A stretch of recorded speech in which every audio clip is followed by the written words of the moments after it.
Hello and a very warm welcome to this very racy episode of Zig Wheels. I'm Rishabh Matharu.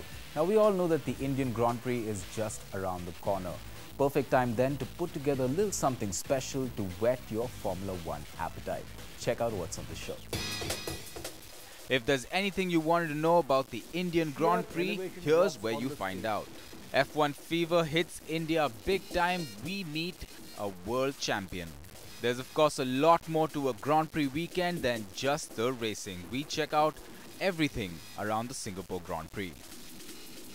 Well, now that you know what's in store, time to line up at the start. Now, no doubt the Indian Grand Prix is going to be history in the making. But for those of you who are not too aware of what the track has to offer when it comes to the racing perspective, well, Adil takes us through the track. The Budh Indian Grand Prix circuit holds a lot of promise, but what's the real story behind it? The design brief was given by Bernie Eccleston and the JP Group jointly to Herman Tilke. Herman Tilke has designed a lot of modern day Grand Prix circuits. Sepang in Malaysia, the Shanghai circuit, the Korean circuit, the Turkish Grand Prix circuit. All these are Tilke circuits.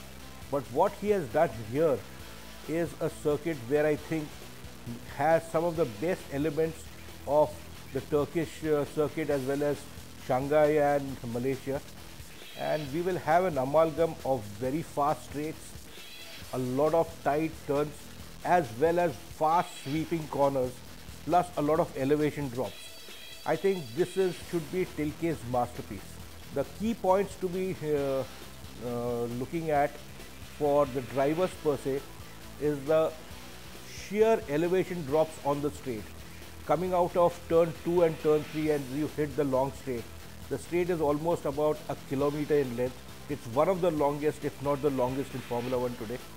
But what is different about this straight is it drops down to 3 meters from the turn 3 as you hit across top speed.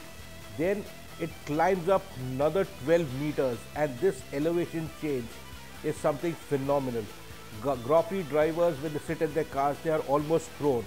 For them to look at the exit point on the corner ahead, and as far as this straight is concerned, is going to be one of the highlights on this straight. Plus also, let's not forget, this straight could also be one of the DRS areas where the drag reduction system could come into play.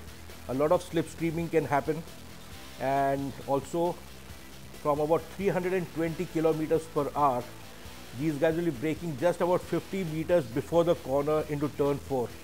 It will be awesome to behold 2-3 cars line abreast trying to outbrake each other, slipstream each other over there.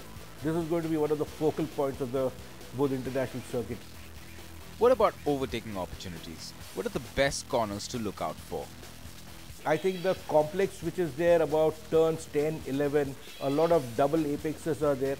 Very fast, very striking, separates the men from the boys. It's almost like Turkey's turn 8 sequence, which is so very interesting, and anyone who's got a good car combo and has got everything done right, the weight distribution, the aerodynamics, the gearing, the engine performance, I think these are the corners where the good guys will definitely revel in. And I think it will also be a sight to behold for those people who are sitting outside on these corners where there are some large grandstands there. So is it anything like Singapore where the circuit is designed around a real road? Can we expect cars flying around? Singapore is a street circuit pressed into use for a race meet. It is basically the everyday roads which have been pressed into service for a race, and certain places as per the regulations, curbs are laid out on the street circuit. The curbs are grounded into the tarmac there. So the criticism there against Singapore was not valid, whereas here it's a natural tailor-made circuit for racing. The curbs are not just grounded, they are what you call built along with the tarmac over there. So they are very well based across, so the foundation is strong. It's a brand new circuit. I don't think there will be a ripple as well. But then